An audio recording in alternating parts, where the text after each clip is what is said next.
আবাসিক হোটেলের লিফট থেকে নেমে সুমন দেখতে পেল তার স্ত্রী তানিয়া একটি রুম থেকে বের হয়ে যাচ্ছে। তানিয়াকে দেখে সুমনের মাথায় যেন আকাশ ভেঙে পড়লো। সে কি সত্যি তানিয়াকে দেখছে নাকি সেটা তার মনের ভুল? সুমন নিজের শরীরে একটি চিমটি কাটলো। সুমন বুঝতে পারলো সে যা দেখেছে তা সত্যি, কিন্তু সুমন বুঝতে পারলো না তার স্ত্রী আবাসিক হোটেলে কি করে। এমন সময় রুম থেকে বের হয়ে আসলো কলি। সুমনকে দেখে কলি একটা মিষ্টি হাসি দিয়েছে, বলল, কি হলো, আজ এত লেট কেন? সুমন কোনো উত্তর করলো না, নির্বাক হয়ে দাঁড়িয়ে আছে তানিয়া চলে যাওয়ার দিকে। কলি সুমনের গায়ে ধাক্কা দিয়ে বলল, এনিথিং রং? সুমন স্বাভাবিক হয়ে বলল, নো প্রবলেম, আই এম ওকে। সুমন হচ্ছে কলির প্রতিদিনের কাস্টমার। অফিস শেষ করে সুমন কলির সাথে একান্ত মুহূর্তে সময় কাটানোর জন্য এই আবাসিক হোটেলে চলে আসে। কলির কাছ থেকে সুমনকে সরানোর জন্য সুমনের বন্ধুরা অনেক বুঝিয়েছে, কিন্তু সুমনের কলিকে ছাড়া একদিনও চলে না। আজ সুমনের কলিকেও বিরক্ত লাগছে। এরকম আবাসিক হোটেলে কলির মতো সুন্দরী মেয়ে খুব বেশি একটা দেখা যায় না, কিন্তু আজ কলিকে যেন কিরকম কুৎসিত এক অচেনা নারী মনে হচ্ছে। কলি আবারও সুমনের হাত ধরে বলল, তোমাকে আজ খুব ক্লান্ত মনে হচ্ছে, চলো ভেতরে চলো, তোমার সব ক্লান্তি দূর করে দেই। সুমন একটা ঝটকায় কলির হাতটি সরিয়ে দিয়ে বলল,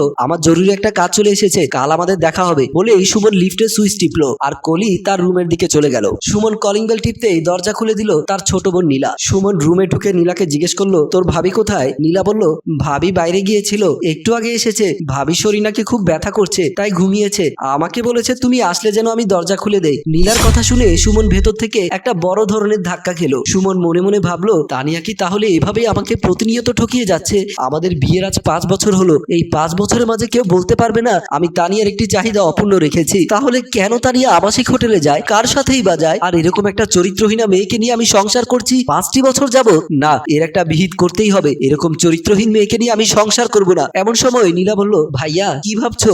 যাও ফ্রেশ হয়ে নাও, টেবিলে খাবার রাখা আছে, ফ্রেশ হয়ে তুমি খাবার খেয়ে নাও। সুমন ঠিক আছে বলে খুব দ্রুত তার রুমের দিকে চলে যায়। সুমন বেডরুমে ঢুকে দেখতে পেল তানিয়া শুয়ে আছে।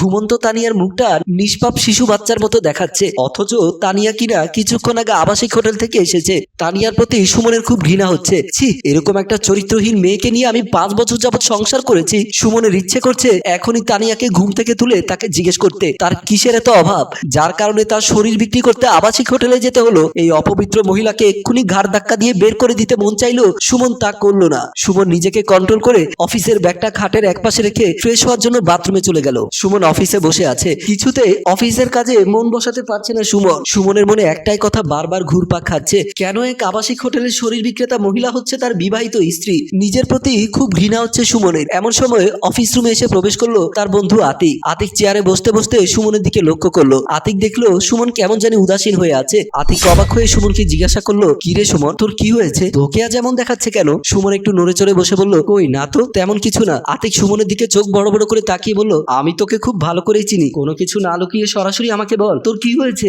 সুমন মনে মনে ভাবছে, ঘরের কথা বাহিরে বলা কি ঠিক হবে? যেমনই হোক সে তো আমার বিবাহিতা স্ত্রী। আতিক আবারও বলল, কি হলো, কি ভাবছিস? আমাকে খুলে বল তোর কি হয়েছে, দেখবি সব ঠিক হয়ে যাবে। আতিকের কথা শুনে সুমন গতকালকের ঘটনাটি আতিককে খুলে বলল। সুমনের কথা শুনে আতিক হু হু করে হেসে উঠলো। সুমন রাগান্বিত স্বরে বলল, কি হলো, তুই হাসছিস কেন? আমি কি তোকে কোনো হাসির কথা বলেছি? আতিক হাসি থামিয়ে বলল, হাসবো না তো কি করবো বল, তুই আর আমি এই অফিসে চাকরি নিয়েছি আজ 9 বছর। আচ্ছা বল, এই 9 বছরের মধ্যে তুই এমন 9টা দিন দেখাতে পারবি যে 9 দিন তুই কলির কাছে যাসনি? আর ভাবি কিনা মাত্র একদিন আবাসিক হোটেলে যেতে না যেতে চরিত্রহীনা হয়ে গেছে, আর তুই সাধু সন্ন্যাসী। আতিকের কথা শুনে সুমন রেগে মেগে আগুন হয়ে গেছে। সুমন হুঙ্কার ছেড়ে বলল, আমি হলাম পুরুষ আর ও হলো নারী, ইভেন আমার ঘরের বউ। সুমনের কথা শুনে আতিক অবাক হয়ে বলল, তোকে আমি 9 বছর ধরে বোঝাচ্ছি, ইনফ্যাক্ট তোর কোনো পরিবর্তন হয়নি। আমার মনে হয় তোকে 90 বছর বোঝালেও কোনো পরিবর্তন হবে না। এই বলে আতিক রুম থেকে হনহন করে বেরিয়ে গেল। ড্রয়িং রুমে সুমন, তানিয়া ও তানিয়ার বাবা কবির খান, তার পাশে মা লিমা খান বসা। কবির খান বলল,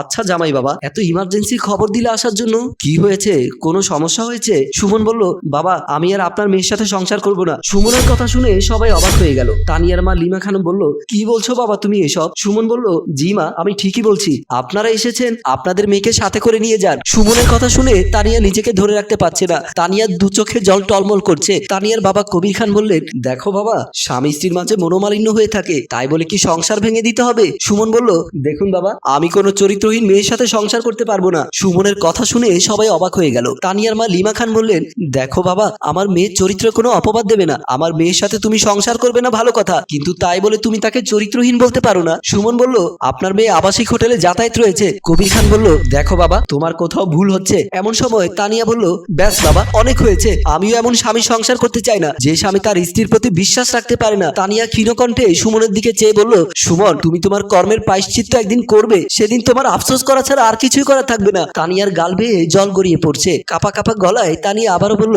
সুমন স্বপ্ন দেখেছিলাম তোমার বুকে আমি শেষ নিঃশ্বাস ত্যাগ করব, কিন্তু সেই স্বপ্ন পূরণ হলো না। তার আগেই তোমার কাছ থেকে আমি চিরবিদায় নিতে হলো। ভালো থেকো বাকিটা জীবন, আমাদের আর দেখা হবে না কোনোদিনও। বলেই চোখের জল মুছতে মুছতে রুম থেকে বের হয়ে গেল তানিয়া। কবির খান আর লিমা খান মাথা নিচু করে বেরিয়ে গেল।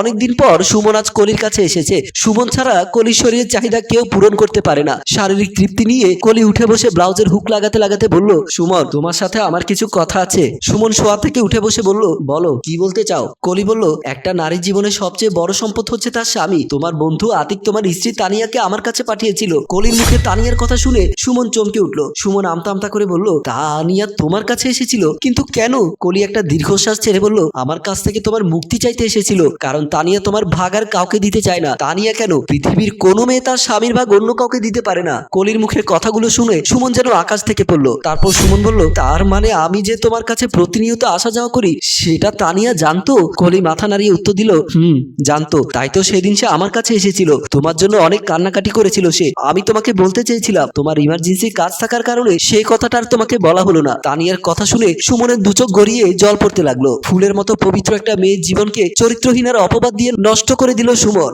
অথচ সেই মেয়েটাই কোনো অভিযোগ ছাড়া সুমনের জীবন থেকে সরে গেল, যে কিনা জানতো সুমন নিজে একটা চরিত্রহীন লম্পট। এত বড় একটা অপবাদ দেওয়ার পরেও সে কিনা তার স্বামীর বিরুদ্ধে একটা টু শব্দ পর্যন্ত করেনি। সুমন কিছুতেই নিজেকে ক্ষমা করতে পারছে না। এখন কি করবে সুমন? সে কি তানিয়ার কাছে ফিরে যাবে, তানিয়ার কাছে ক্ষমা চেয়ে নিজের ভুলের প্রায়শ্চিত্ত করবে, নাকি এই ভদ্র মুখোশের আড়ালে কুৎসিত চরিত্রের সুমন আর কোনোদিনও তানিয়ার সামনে দাঁড়াবে না? সুপ্রিয় দর্শক, আপনারা এই কমেন্টে জানিয়ে দিন এখন সুমনের কি করা উচিত। আমাদের গল্পটি যদি আপনাদের ভালো লেগে থাকে তাহলে লাইক, কমেন্ট এবং শেয়ার করে আমাদের সাথেই থাকুন। ধন্যবাদ।